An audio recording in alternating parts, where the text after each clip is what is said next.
Capítulo 14. Cambiar la dirección de la energía. Preguntas. ¿Por qué la conciencia cósmica, Samadhi, es llamada centramiento? Explica más cómo el amor solo puede ser suficiente sin meditación. ¿Por qué es insensible el hombre? Primera pregunta. Si iluminación y Samadhi significan conciencia total, conciencia cósmica, conciencia omnipresente, entonces parece muy extraño llamar centramiento a este estado de conciencia cósmica, ya que la palabra centramiento implica poner la atención en un punto. ¿Por qué la conciencia cósmica, o Samadhi, es llamada centramiento? Centrarse es el camino, no el objetivo. Centrarse es el método, no el resultado. El Samadhi no es llamado centramiento. El centramiento es la técnica para llegar al Samadhi. Por supuesto, parecen contradictorios, porque cuando uno se realiza, se ilumina, no queda ningún centro. Jacob Boehme ha dicho que cuando uno llega a lo divino, se puede describir de dos maneras. O el centro está ahora en todas partes, o bien el centro no está en ninguna parte. Ambas cosas significan lo mismo. Así que la palabra centramiento parece contradictoria, pero el camino no es la meta y el método no es el resultado. Y el método puede ser contradictorio. Así que tenemos que comprenderlo, porque estos 112 métodos son métodos de centramiento. Pero una vez que te centres, explotarás. Centrarte consiste simplemente en ponerte a ti mismo totalmente en un punto. Una vez que te has recogido en un punto, que te has cristalizado en un punto, ese punto explota automáticamente.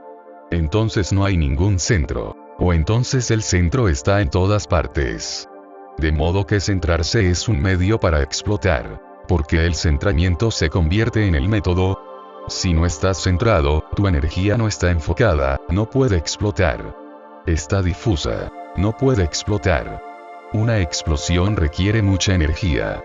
Explosión significa que ahora no estás difuso. Estás en un punto. Te vuelves atómico. Te vuelves, realmente, un átomo espiritual. Y solo cuando estás suficientemente centrado para volverte un átomo puedes explotar. Entonces hay una explosión atómica. No se habla de esa explosión porque no se puede, así que solo se da el método. Del resultado no se habla. No se puede hablar. Si practicas el método, el resultado le seguirá, y no hay ninguna manera de expresarlo. Así que recuerda esto. Básicamente, la religión nunca habla de la experiencia misma, solo habla del método. Muestra el cómo, no el qué. El qué queda para ti. Si haces el cómo, el qué llegará a ti. Y no hay manera de comunicarlo. Uno lo puede conocer, pero no puede comunicarlo. Es una experiencia tan infinita que el lenguaje se vuelve inútil. La inmensidad es tal que ninguna palabra es capaz de expresarla. De manera que solo se da el método. Se cuenta que Buda dijo continuamente durante 40 años. No me preguntéis acerca de la verdad, acerca de lo divino, acerca del nirvana, la liberación. No me preguntéis nada acerca de cosas semejantes. Preguntadme solo cómo llegar ahí. Os puedo mostrar el camino, pero no os puedo dar la experiencia, ni siquiera en palabras. La experiencia es personal. El método es impersonal. El método es científico, impersonal. La experiencia siempre es personal y poética. ¿Qué quiero decir cuando diferencio de esta manera? El método es científico. Si puedes hacerlo, resultará el centramiento. Ese centramiento está abocado a resultar si se practica el método. Si el centramiento no está sucediendo, entonces puedes saber que estás entendiendo mal algo. En algún punto te has equivocado con el método, no lo has seguido. El método es científico, el centramiento es científico, pero cuando te llega la explosión, es poética. Con poética quiero decir que cada uno de vosotros la experimentará de una manera diferente. Entonces no hay terreno común. Y todo el mundo lo expresará de una manera diferente. Buda dice algo, Mahavira dice algo, Krishna dice otra cosa, y Jesús, Mahoma, Moisés y Lao Tse, todos difieren. No en los métodos, sino en la manera de expresar su experiencia. Solo en una cosa están todos de acuerdo, en que todo lo que dicen no está expresando lo que han sentido. Solo en ese punto están de acuerdo. No obstante, lo intentan. No obstante, tratan de comunicar de alguna forma, de sugerir. Parece imposible. Pero si tienes un corazón compasivo puede que algo sea comunicado. Pero eso requiere una profunda compasión y amor y reverencia. Así que, en realidad, siempre que algo es comunicado no depende del que comunica, depende de ti. Si puedes recibirlo con profundo amor y reverencia, entonces algo te llega. Pero si te muestras crítico hacia ello, entonces no llega nada. En primer lugar, es difícil expresar. E incluso si es expresado, tú te muestras crítico. Entonces el mensaje se vuelve imposible. No hay comunicación. La comunicación es muy delicada. Es por eso que en todos estos 112 métodos ha sido dejada completamente al margen. Solo se sugiere. Shiva dice muchísimas veces: haz esto, y entonces llega la experiencia, y luego se queda callado. Haz esto, y entonces llega la bendición, y luego se queda callado. La bendición, la experiencia, la explosión. Más allá de ellas hay experiencia personal. Con lo que no se puede expresar, es mejor no intentar expresarlo. Porque si se intenta la expresión, con lo que no puede ser expresado, será mal interpretada. De modo que Shiva guarda silencio. Está hablando simplemente de métodos, técnicas, de cómo hacerlo. Pero el centramiento no es el fin, sino solo el camino. ¿Y por qué sucede el centramiento? Se desarrolla, se convierte en una explosión. Porque si se centra mucha energía en un punto, el punto explotará. El punto es tan pequeño y la energía es tan grande que el punto no puede contenerla. Por eso, la explosión. Esta bombilla puede contener una cantidad concreta de electricidad. Si hay más electricidad, la bombilla explotará. Esa es la razón para centrarse. Cuanto más centrado estás, más energía hay en tu centro. En el momento en que haya mucha energía, el centro no podrá contenerla. Explotará. De manera que es científico. Es una ley científica. Y si el centro no está explotando, eso significa que aún no estás centrado. Una vez que estás centrado, la explosión llega inmediatamente. No hay intervalo. Así que si notas que no llega la explosión, eso significa que aún no estás centrado. Aún no tienes un centro, todavía tienes muchos centros, todavía estás dividido, tu energía todavía está disipada, tu energía todavía está yendo hacia afuera. Cuando la energía va hacia afuera, te estás vaciando de energía, te estás disipando. Al final te quedarás sin fuerzas. En realidad, cuando llega la muerte tú ya has muerto. Eres una célula muerta. Has estado tirando la energía hacia afuera constantemente. Así, independientemente de cuál sea la cantidad de energía, en un cierto plazo te quedarás vacío. Energía que sale significa muerte. Te estás muriendo a cada momento. Tu energía está siendo vertida. Estás tirando tu energía, disipándola. Dicen que incluso el Sol, que ha estado ahí durante millones y millones de años, una reserva tal de energía, está descargándose constantemente. Y en un plazo de 4 billones de años morirá. El Sol morirá simplemente porque no habrá energía que radiar. Está muriendo cada día porque los rayos llevan su energía hacia los límites del universo, si es que hay algún límite. La energía está yendo hacia afuera. Solo el hombre es capaz de transformar y cambiar la dirección de la energía. De otro modo, la muerte es un fenómeno natural. Todo muere. Solo el hombre es capaz de conocer lo inmortal, lo que no muere. De manera que puedes reducir todo esto a una ley. Si la energía está yendo hacia afuera, la muerte será el resultado y nunca sabrás qué significa la vida. Solo puedes conocer una muerte lenta. Nunca puedes sentir la intensidad de estar vivo. Si la energía está yendo hacia afuera, la muerte es el resultado automático. De cualquier cosa, de todo. Si puedes cambiar la dirección de la energía que no va hacia afuera, sino hacia adentro, entonces sucede una mutación, una transformación. Entonces esta energía que va hacia adentro se centra en un punto dentro de ti. Ese punto está cerca del ombligo. Porque, en realidad, has nacido como un ombligo. Estás conectado con tu madre en el ombligo. La energía vital de la madre está entrando a raudales en ti a través del ombligo. Y una vez que se ha cortado el cordón umbilical, estás separado de tu madre, te vuelves un individuo. Antes de eso no eres un individuo, tan solo parte de tu madre. De modo que el nacimiento auténtico tiene lugar cuando se corta el cordón umbilical. Entonces el niño toma su propia vida, se vuelve su propio centro. Ese centro está abocado a estar justo en el ombligo, porque a través del ombligo la energía llega al niño. Ese era el enlace. Y todavía, te des cuenta de ello no, tu ombligo sigue siendo el centro. Si la energía comienza a entrar a raudales, si puedes cambiar la dirección de la energía para que vaya hacia adentro, llegará al ombligo. Seguirá entrando y centrándose en el ombligo. Cuando sea tanta que el ombligo no pueda contenerla, que el centro ya no pueda contenerla, el centro explota. En esa explosión, de nuevo ya no eres un individuo. No eras un individuo cuando estabas conectado con tu madre. De nuevo, no serás un individuo. Ha tenido lugar un nuevo nacimiento. Te has hecho uno con el cosmos. Ahora no tienes un centro. No puedes decir yo. Ya no hay ego. Un Buda, un Krishna, sigue hablando y usando la palabra yo. Eso es simplemente formal. No tienen ego. No son. Buda se estaba muriendo. El día que iba a morirse, muchísima gente, discípulos, sannyasins, se reunieron, y estaban tristes. Estaban llorando y gimiendo. Así que Buda preguntó, ¿por qué estáis llorando? Alguien dijo, porque pronto ya no estarás. Buda se rió y dijo, pero no he estado por más de 40 años. Morí el día que me iluminé. No ha habido centro durante 40 años.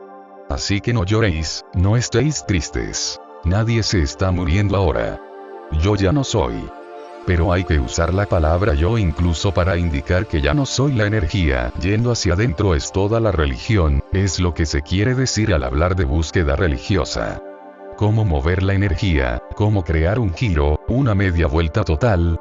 Estos métodos ayudan. Así que recuerda, el centramiento no es el samadhi, el centramiento no es la experiencia.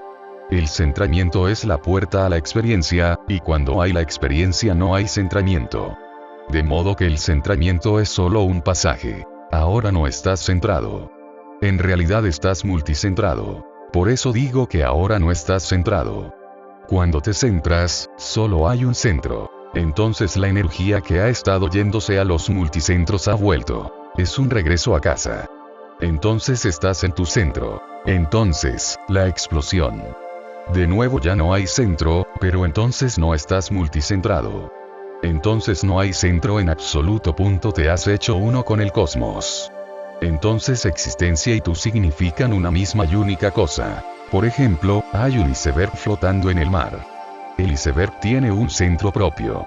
Tiene una individualidad separada. Está separado del océano. En lo más íntimo, no está separado, porque no es más que agua a una determinada temperatura. La diferencia entre el agua del océano y el iceberg no radica en su naturaleza. Naturalmente, son lo mismo. La diferencia es solo de temperatura. Y entonces sale el sol, y la atmósfera se calienta, y el iceberg comienza a derretirse. Después no hay iceberg. Se ha derretido.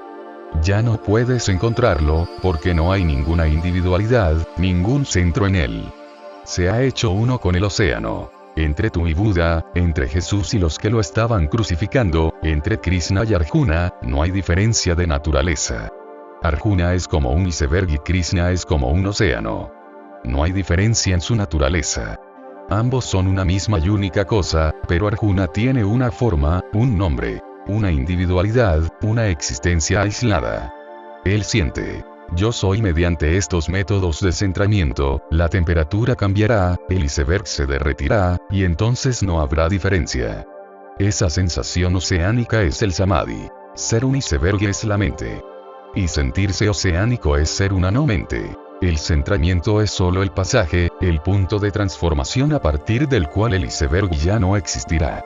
Antes de él no había océano, solo un iceberg. Después de él no habrá iceberg, solo océano. La sensación oceánica es el samadhi. Es sentirse a uno mismo uno con el todo. Pero no estoy diciendo pensarse a uno mismo uno con el todo. Puedes pensar, pero pensar es de antes del centramiento. Eso no es realización. No sabes. Solo lo has oído, lo has leído. Deseas que algún día esto pueda sucederte a ti también, pero no lo has realizado. Antes del centramiento puedes seguir pensando, pero pensar no sirve para nada. Después del centramiento no hay pensador. ¿Sabes? Ha sucedido. Ya no eres. Solo el océano es. El centramiento es el método. El samadhi es el fin. No se ha dicho nada sobre lo que sucede en el samadhi porque no se puede decir nada. Y Shiva es muy científico. No está interesado en absoluto en decir. Es telegráfico. No utilizará ni una sola palabra extra. Así es que simplemente sugiere. La experiencia, la bendición, el suceso, no solo eso, sino que a veces dirá simplemente. Entonces dirá. Estate centrado entre dos respiraciones y entonces y no dirá más. A veces dirá simplemente. Estate en el medio, justo en el medio entre dos extremos, y eso. Estas son indicaciones. Eso, entonces, la experiencia, la bendición, el suceso, la explosión. Pero entonces ya no dice nada más. ¿Por qué? Nos gustaría que dijera algo más. Dos razones. Una. Eso no se puede explicar. ¿Por qué no se puede explicar? Hay pensadores, por ejemplo, los positivistas modernos, los analistas del lenguaje y otros en Europa, que dicen que lo que se puede experimentar se puede explicar. Y se muestran satisfechos. Dicen que si puedes experimentarlo, entonces ¿por qué no puedes decirlo? Después de todo, ¿qué es una experiencia? Lo has comprendido, así que ¿por qué no puedes hacérselo entender a los demás? Así es que dicen que si hay cualquier experiencia, puede ser expresada. Y si no puedes expresarla, eso muestra simplemente que no hay ninguna experiencia. Entonces eres un liante. Estás confuso, ofuscado. Y si no puedes expresarlo, entonces no hay ninguna posibilidad de que seas capaz de experimentarlo. Debido a este punto de vista, dicen que la religión no es más que una tontería sentimental. ¿Por qué no puedes expresarlo si puedes decir que lo has experimentado? Su idea resulta atractiva para muchos, pero su argumento no tiene fundamento. Deja de lado las experiencias religiosas. Las experiencias corrientes, experiencias muy simples, tampoco pueden ser explicadas y expresadas. Tengo dolor de cabeza, y si tú nunca has tenido dolor de cabeza, no te puedo explicar qué significa un dolor de cabeza. Eso no significa que yo esté ofuscado. Eso no significa que solo esté pensando y que no esté experimentando. El dolor de cabeza existe. Lo estoy experimentando en su totalidad, en todo su dolor. Pero si tú nunca has sentido un dolor de cabeza, no se te puede explicar, no se te puede expresar.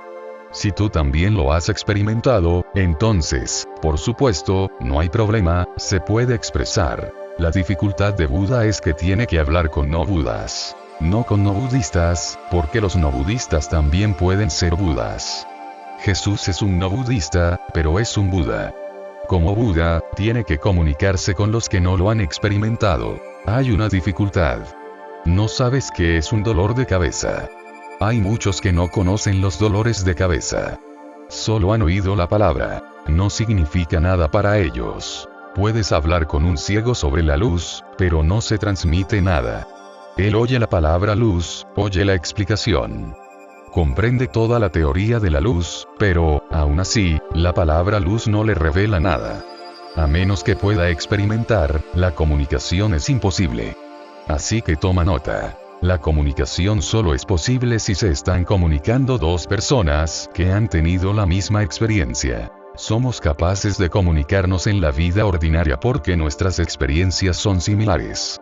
Pero, incluso entonces, si uno hila muy fino se presentarán dificultades. Yo digo que el cielo es azul y tú también dices que el cielo es azul, pero ¿cómo vamos a decidir que mi experiencia del azul y tu experiencia del azul son la misma? No hay forma posible de decidir. Puede que yo esté viendo un tono de azul y puede que tú estés viendo un tono diferente de azul, pero lo que estoy viendo dentro, lo que estoy experimentando, no te lo puedo transmitir. Simplemente puedo decir azul. Tú también dices azul, pero el azul tiene 1000 tonos. Y no solo tonos. Azul tiene miles de significados. En mi pauta mental, azul puede significar una cosa. Puede que para ti signifique otra cosa, porque azul no es el significado. El significado está siempre en la pauta mental. De manera que incluso en las experiencias comunes es difícil comunicar. Además, hay experiencias que son del más allá. Por ejemplo, alguien se ha enamorado. Experimenta algo. Toda su vida está en juego, pero no puede explicar qué le ha sucedido, qué le está sucediendo. Puede llorar, puede cantar, puede bailar. Estas son indicaciones de que algo está sucediendo en él. ¿Pero qué le está sucediendo? Cuando el amor le sucede a alguien, ¿qué está sucediendo realmente? Y el amor no es muy inusual. Le sucede a todo el mundo de una manera u otra. Pero, no obstante, todavía no hemos sido capaces de expresar qué sucede dentro. Hay personas que sienten el amor como una fiebre, como una especie de enfermedad. Rousseau dice que la juventud no es la cumbre de la vida humana, porque la juventud es propensa a la enfermedad llamada amor. A no ser que uno se haga tan viejo que el amor pierda todo significado, la mente permanece confusa y perpleja. De modo que la sabiduría solo es posible a una edad muy avanzada. El amor no te permitirá ser sabio. Esa es su impresión. Puede que haya otros que tengan una impresión diferente. Los que son realmente sabios guardarán silencio en lo referente al amor. No dirán nada, porque la sensación es tan infinita, tan profunda, que el lenguaje está abocado a traicionarla. Y si es expresada, entonces uno se siente culpable porque uno nunca puede hacer justicia a la sensación de lo infinito. De modo que uno permanece en silencio. Cuanto más profunda es la experiencia, menor es la posibilidad de expresión. Buda permaneció en silencio acerca de Dios, no porque no haya Dios. Y los que hablan mucho acerca de Dios muestran en realidad que no lo han experimentado. Buda permaneció en silencio. Siempre que iba a algún sitio, anunciaba: por favor, no me preguntéis nada sobre Dios. Me podéis preguntar cualquier cosa, pero no sobre Dios. Los eruditos, los pandits, que en realidad no tenían ninguna experiencia, sino solo conocimientos, empezaron a hablar de Buda y a crear rumores, diciendo: guarda silencio porque no sabe. Si supiera, ¿por qué no iba a decir? Y Buda se reía. Esa risa solo la podían comprender unos pocos. Si amor no puede ser expresado, ¿cómo va a poder ser expresado Dios? Entonces cualquier expresión es perjudicial. Eso es lo primero. Por eso Shiva guarda silencio acerca de la experiencia. Va al punto en que se puede usar un dedo como indicación, entonces, eso, la experiencia, y luego se queda callado. La segunda razón es: incluso si se puede expresar de cierta manera, incluso si solo se puede expresar parcialmente, incluso si no se puede expresar realmente, también entonces se pueden crear algunos paralelos para ayudar. Pero Shiva tampoco los está usando, y hay una razón. Es porque nuestras mentes son tan avariciosas que siempre que se dice algo sobre la experiencia, la mente se aferra a ello. Y entonces la mente se olvida del método y solo recuerda la experiencia, porque el método requiere esfuerzo. Un esfuerzo prolongado que a veces es aburrido, a veces peligroso. Es necesario un esfuerzo prolongado y continuo. Así es que nos olvidamos del método. Recordamos el resultado y seguimos imaginando, deseando, anhelando el resultado. Y uno se puede engañar a sí mismo muy fácilmente. Uno se puede imaginar que el resultado ha sido logrado. Había alguien aquí hace unos pocos días. Es un sannyasin. Un hombre mayor, muy mayor. Tomó sannyas hace 30 años. Ahora tiene casi 70.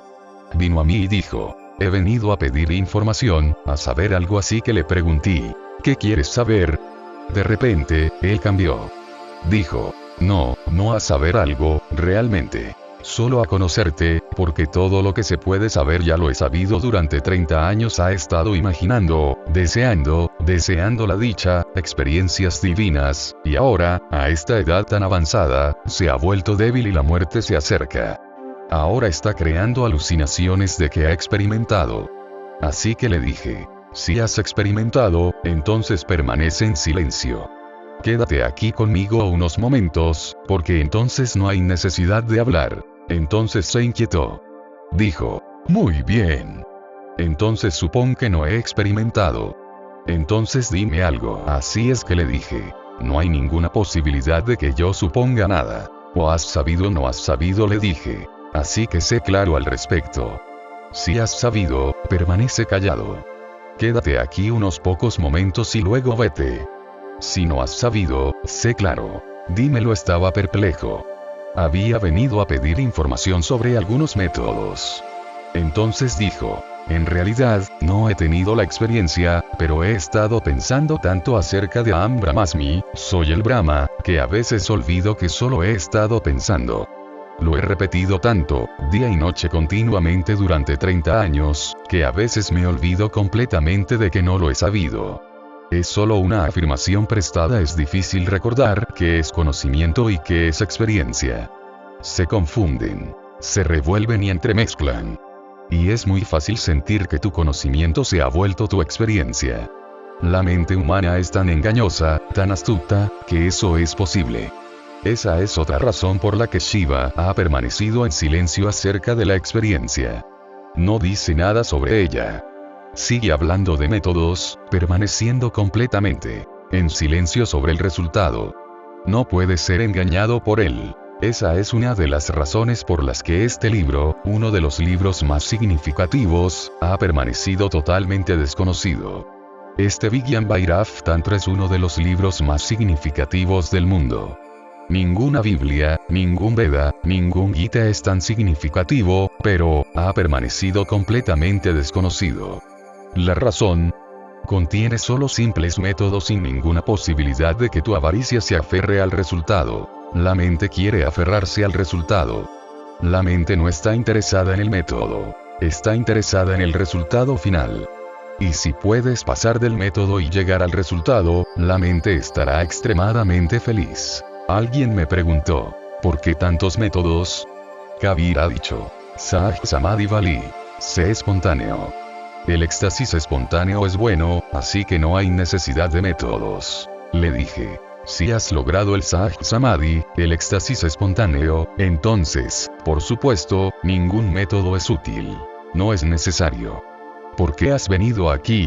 1. Él dijo, aún no lo he logrado, pero me parece que Sahaj, el espontáneo, es mejor. ¿Pero por qué te parece que el espontáneo es mejor?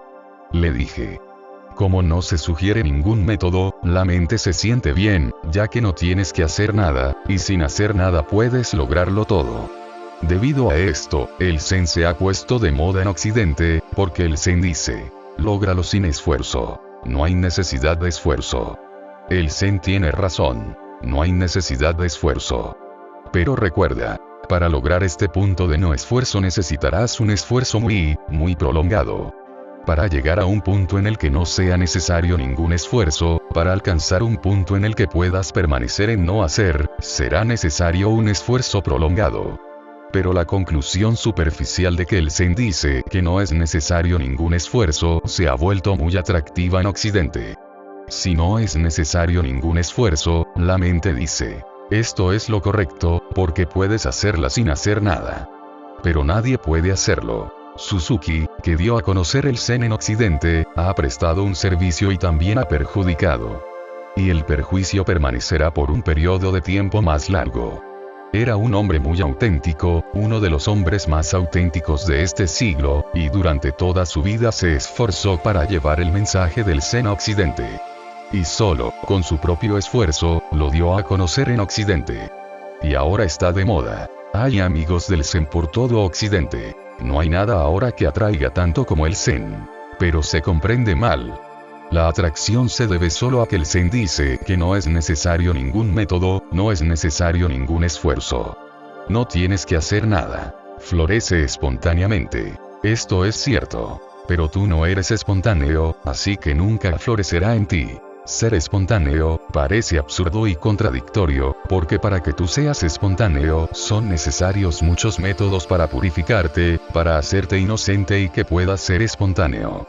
De otro modo, no puedes ser espontáneo en nada. Este Vigyan Bhairav Tantra fue traducido al inglés por Paul Reps.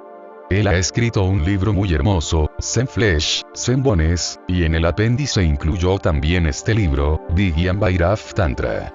Todo el libro trata del Zen. En el apéndice incluyó también este libro, los 112 métodos, y lo denominó escrito pre-Zen.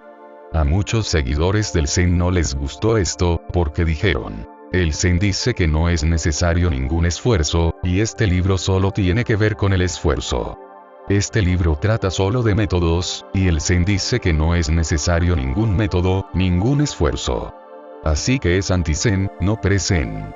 Superficialmente tienen razón, pero en el fondo no la tienen. Porque para lograr un ser espontáneo, uno tiene que hacer muchos progresos. Uno de los discípulos de Gurdjieff, Ouspensky, solía decir siempre que alguien venía a preguntarle sobre el camino. No sabemos nada sobre el camino.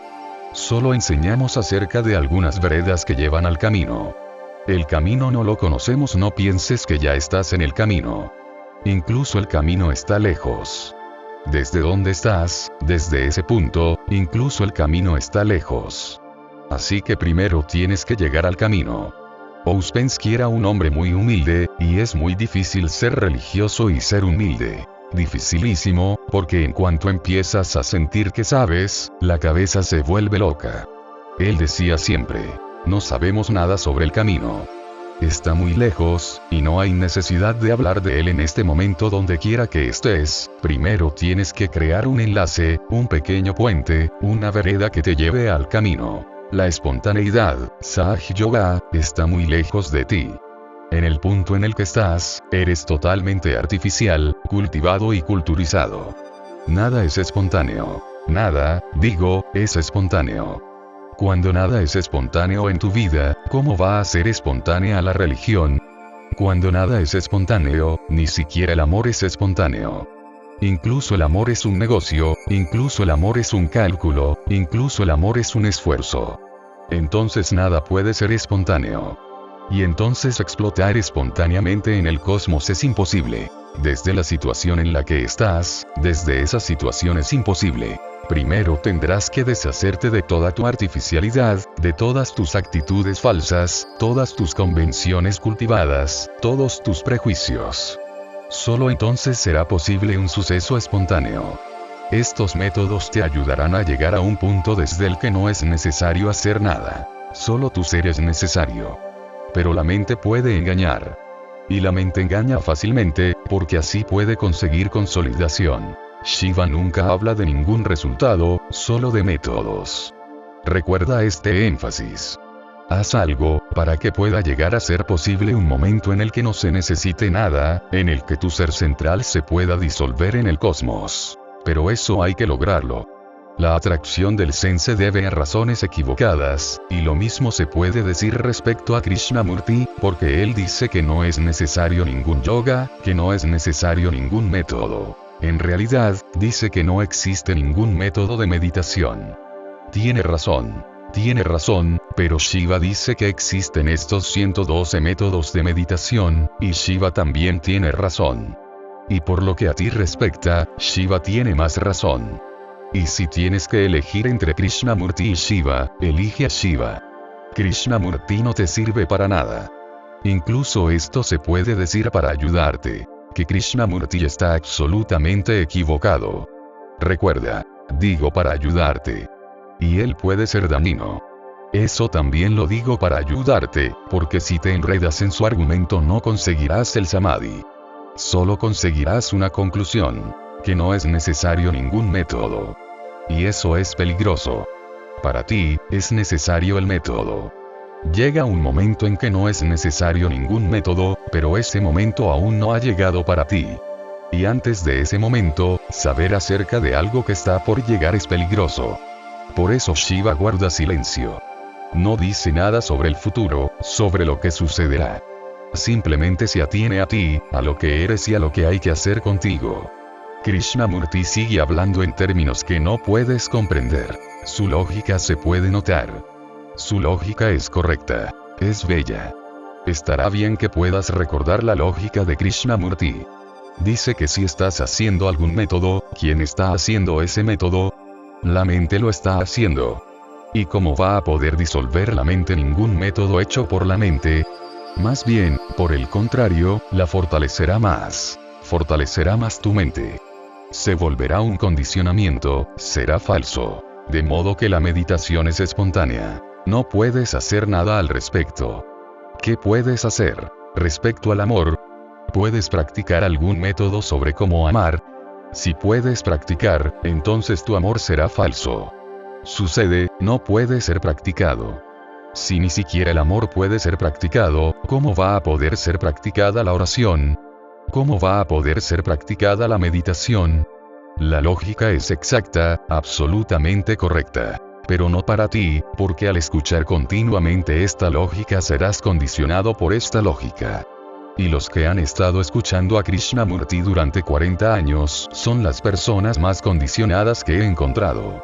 Dicen que no hay ningún método, y no obstante, han fracasado por completo. Les digo, habéis comprendido que no hay ningún método y no practicáis ningún método, pero ha florecido en vosotros la espontaneidad. Ellos dicen, no. Y si les digo, entonces practicad algún método, e inmediatamente hace entrada su condicionamiento.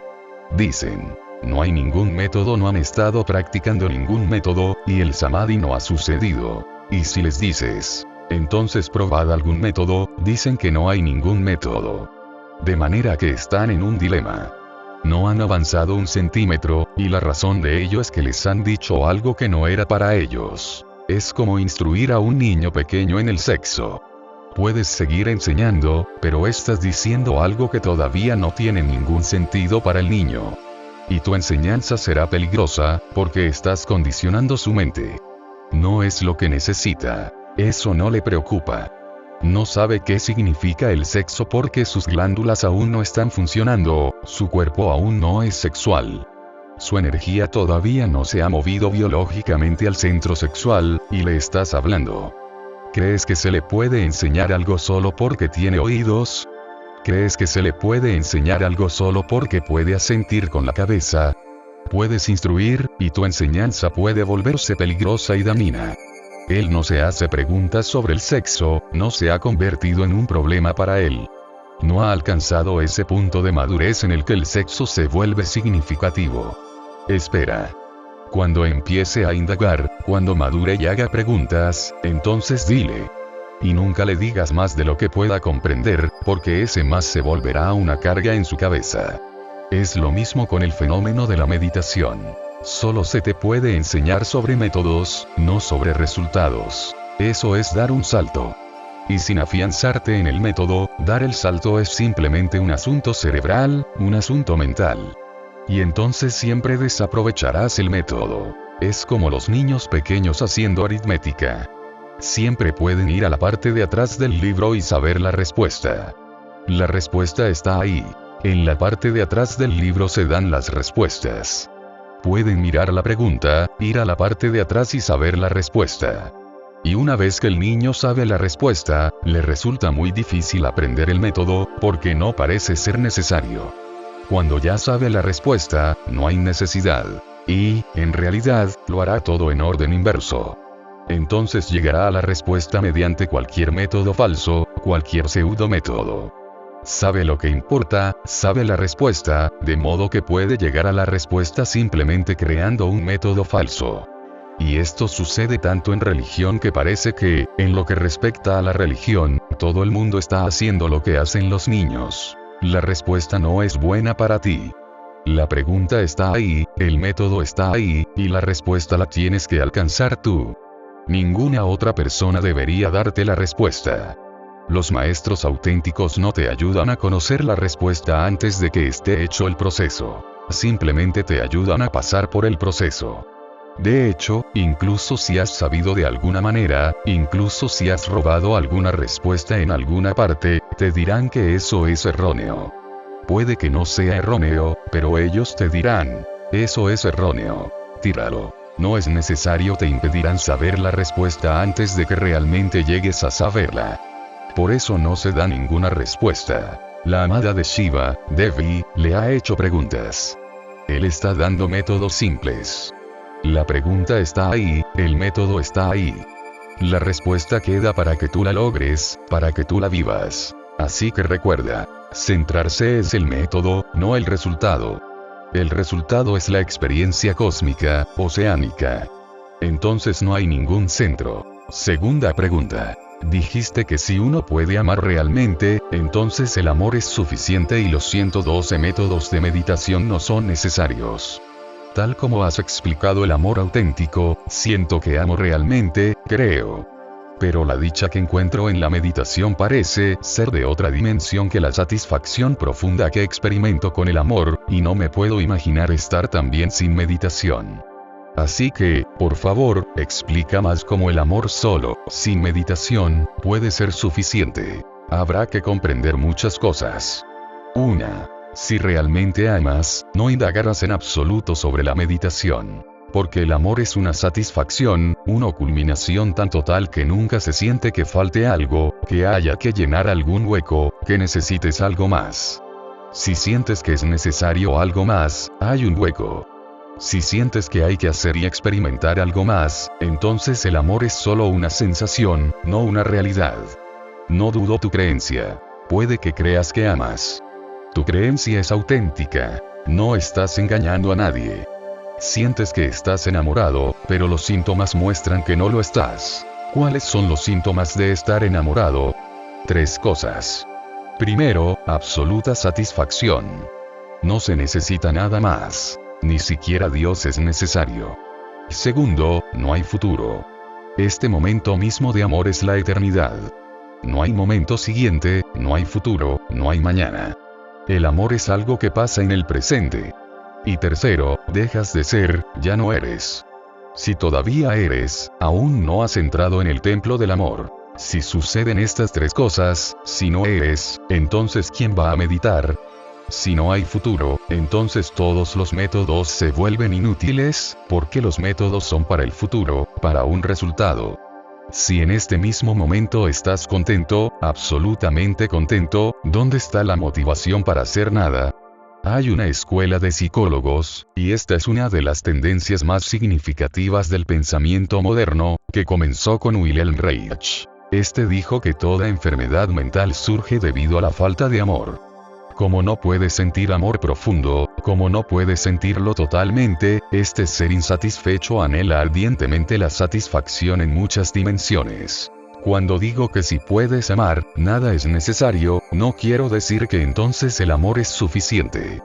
Quiero decir que una vez que amas profundamente, el amor se vuelve una puerta. Igual que cualquier meditación. ¿Qué va a hacer la meditación? Estas 3 cosas. Creará satisfacción.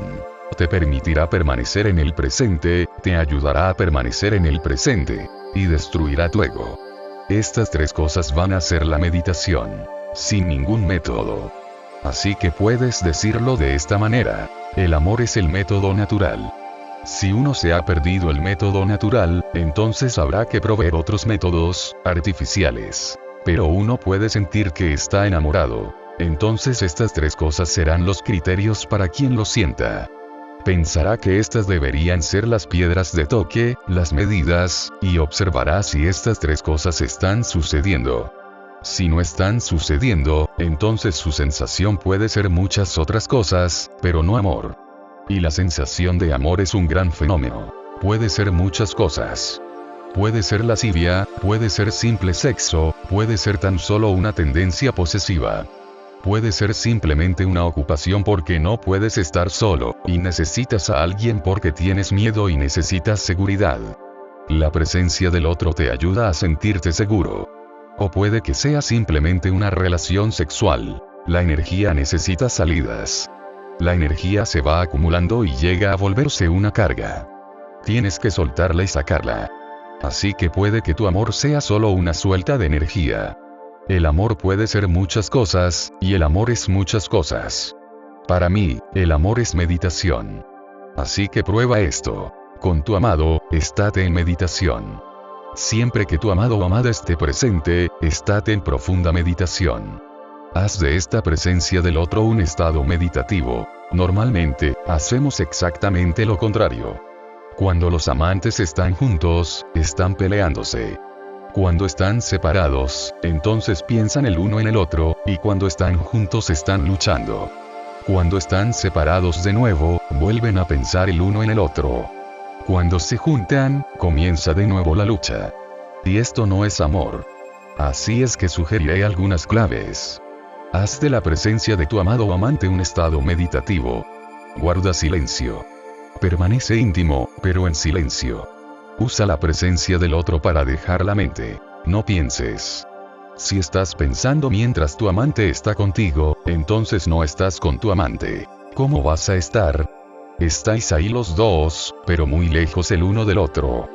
Tú estás pensando tus pensamientos, tu amante está pensando sus pensamientos. Solo parece que estás cerca, pero no lo estáis, porque cuando dos mentes están pensando, son polos aparte. El amor auténtico significa cesación del pensamiento.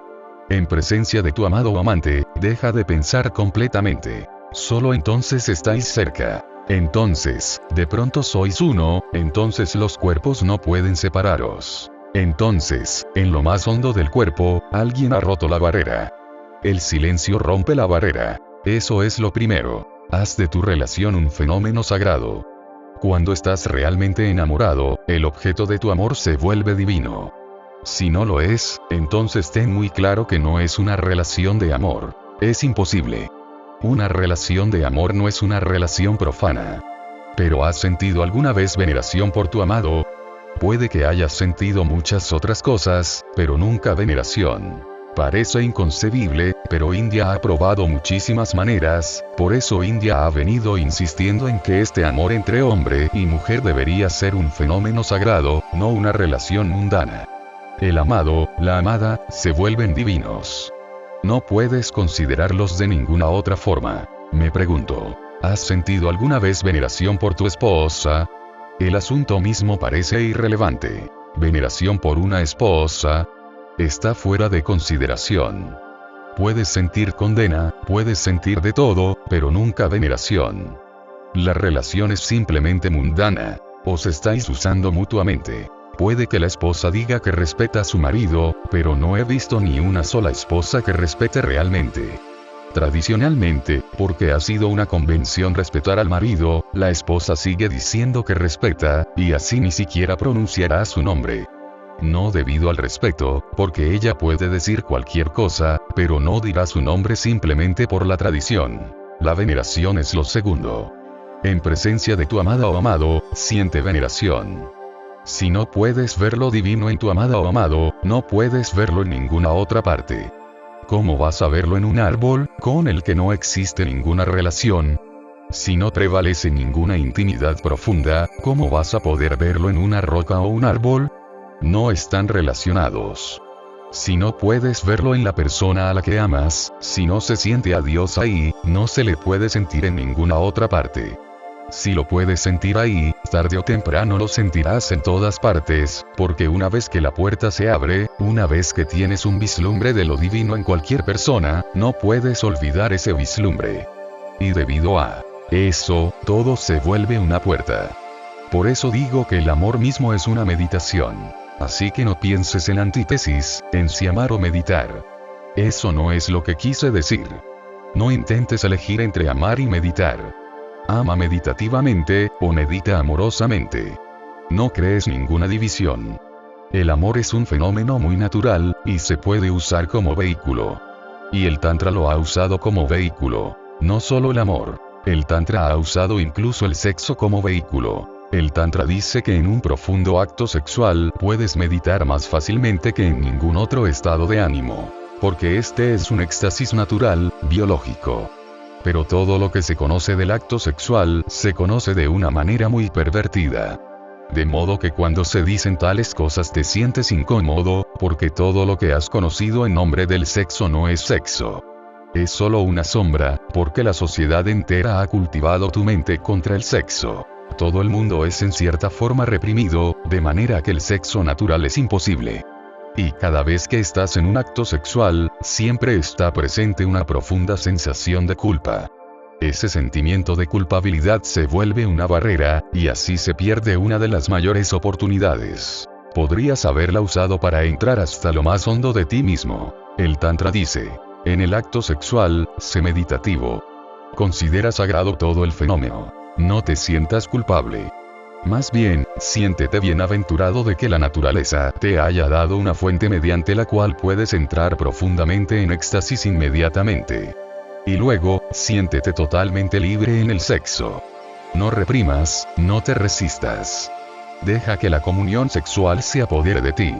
Olvídate de ti mismo, desecha todas tus inhibiciones. Sé absolutamente natural, y sentirás una música profunda en el cuerpo. Cuando dos cuerpos se vuelvan una armonía, te olvidarás completamente de que existes. Y, no obstante, existirás. Entonces te olvidarás del yo. No habrá yo, solo la existencia jugando con la existencia, un ser con otro. Y los dos se harán uno. No habrá pensamientos. El futuro cesará y estarás en el presente en este mismo momento.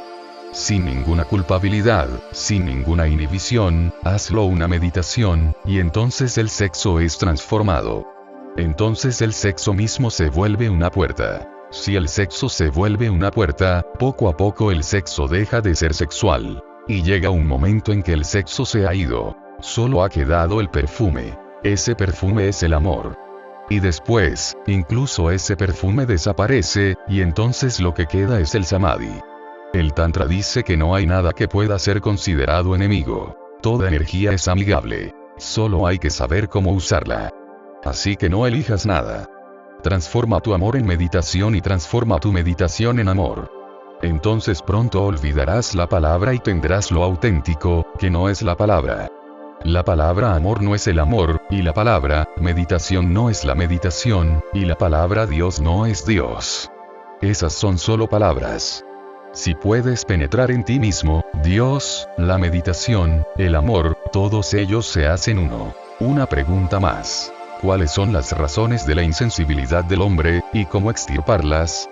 Cuando nace un niño, el niño está desválido. El bebé humano, particularmente, está totalmente desválido. Tiene que depender de los demás para estar vivo, para seguir vivo. Esta dependencia es un trato, un intercambio. El niño tiene que entregar muchas cosas en este trato, y la sensibilidad es una de ellas.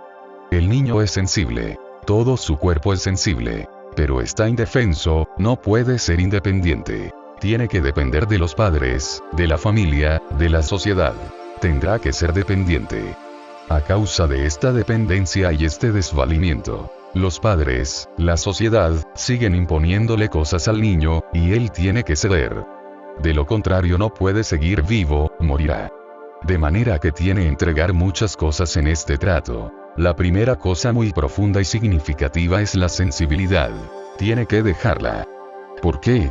Porque cuanto más sensible es el niño, más está en apuros, más vulnerable es. Una ligera sensación y empieza a llorar. Los padres tienen que parar el llanto, y no pueden hacer nada. Pero si el niño sigue sintiendo cada detalle de la sensación, el niño dará mucho la lata. Y los niños dan mucho la lata, de modo que los padres tienen que restringir su sensibilidad. El niño tiene que aprender resistencia, el niño tiene que aprender control. Y con el tiempo el niño tiene que dividir su mente en dos. De modo que hay muchas sensaciones que simplemente deja de sentir porque no son buenas. Le castigan por ellas. El cuerpo entero del niño es erótico. Puede disfrutar de sus dedos, puede disfrutar de su cuerpo. Todo su cuerpo es erótico. Va explorando su propio cuerpo. Es un gran fenómeno para él. Pero llega el momento en su exploración en que el niño llega a los genitales. Entonces se vuelve un problema, porque el padre y la madre están reprimidos. En el momento en que el niño o la niña se toca los genitales, los padres se turban. Esto hay que observarlo con detenimiento. Su conducta cambia de repente, y el niño lo nota. Algo malo ha sucedido. Empiezan a gritar. Y no toques. El niño empieza a sentir que hay algo de malo en los genitales, que tiene que reprimir. Y los genitales son la parte más sensible de tu cuerpo. La parte más sensible, más viva de tu cuerpo, la más delicada. Una vez que no se permite que se toquen y que se disfruten los genitales, se ha matado la fuente misma de la sensibilidad. Entonces el niño se volverá insensible. Cuanto más crezca, más insensible será. De modo que primero hay un trato, un intercambio. Necesario, pero nocivo. Y en el momento en que empiezas a comprender, tienes que desechar este trato y recuperar tu sensibilidad. La segunda razón de este trato obedece a la seguridad. Estuve con un amigo durante muchos años. Vivía en su bungalow. Desde el primer día observé que no miraba a sus sirvientes. Era rico, pero nunca miraba a sus sirvientes, nunca miraba a sus hijos. Entraba corriendo en el bungalow, e iba corriendo del bungalow a su coche. Así que le pregunté, ¿qué pasa? Él dijo, si miras a tus sirvientes, empiezan a sentirse amigables, y entonces empiezan a preguntar por el dinero y esto y lo otro. Si hablas con tus hijos, entonces no eres el amo, no puedes controlarlos, así que creó un caparazón de insensibilidad en torno a sí mismo. Tenía miedo de que si hablaba con un sirviente, si notaba que el sirviente estaba enfermo, si sentía simpatía, tendría que prestar dinero o ayuda. Todo el mundo aprende tarde o temprano que ser sensible es ser vulnerable a muchas cosas. Te aprietas la cintura, creas una barrera en torno a ti que es una defensa, una medida de seguridad. Entonces puedes ir por las calles, hay mendigos pidiendo y hay barrios bajos sucios, feos, pero tú no sientes nada, no ves realmente. En esta fea sociedad uno tiene que crear una barrera en torno a sí mismo, un muro sutil, transparente, tras el que poder ocultarse. De lo contrario, uno es vulnerable, y resultará difícil vivir. Por eso se afianza la insensibilidad. Te ayuda a estar en este mundo feo sin estar perturbado, pero hay un precio. Y el precio es muy elevado. Estás a gusto en este mundo sin estar perturbado, pero entonces no puedes entrar en lo divino, en lo total, en la totalidad. No puedes entrar en el otro mundo. Si para este mundo la insensibilidad es buena y para ese mundo la sensibilidad es buena, eso crea el problema. Si de verdad estás interesado en entrar en ese mundo, tendrás que crear sensibilidad, tendrás que tirar todos estos muros, estas seguridades. Por supuesto, te volverás vulnerable. Tendrás mucho sufrimiento, pero ese sufrimiento no es nada comparado con la dicha que puedes alcanzar mediante la sensibilidad. Cuanto más sensible te vuelvas, más compasión sentirás. Pero sufrirás, porque por todas partes a tu alrededor hay infierno. Estás cerrado, por eso no lo puedes sentir. Una vez que te abras, estarás abierto a ambos, al infierno de este mundo y al cielo de ese mundo. Estarás abierto a ambos. Y es imposible seguir cerrado en un punto y abierto en otro, porque, en realidad, o estás cerrado o estás abierto. Si estás cerrado a ambos. Si estás abierto, estarás abierto a ambos. Así que recuerda esto. Un Buda está lleno de dicha, pero también lleno de sufrimiento. Ese sufrimiento no es el suyo propio, es por los demás. Él está en una dicha profunda, pero sufre por los demás. Y los budistas Mahayana dicen que cuando Buda llegó a la puerta del Nirvana, el portero abrió la puerta. Esto es un mito, y es muy bello. El portero abrió la puerta, pero Buda se negó a entrar. El portero dijo, ¿por qué no entras? Te hemos estado esperando durante milenios. Todos los días llega la noticia de que viene Buda, viene Buda. Todo el cielo te está esperando. Entra. Eres bienvenido. Buda dijo, no puedo entrar a no ser que todos los demás hayan entrado antes que yo. Esperaré. A no ser que todos y cada uno de los seres humanos hayan entrado, el cielo no es para mí. Buda sufre por los demás. En cuanto a él mismo, ahora está en una profunda dicha. ¿Ves el paralelo? Tú estás en un profundo sufrimiento, y te sigue pareciendo que todos los demás están disfrutando la vida. A Buda le sucede todo lo contrario. Ahora él está en una profunda dicha, y sabe que todos los demás están sufriendo. Estos métodos son los métodos para extirpar esta insensibilidad. Hablaremos más de cómo extirparla. Suficiente.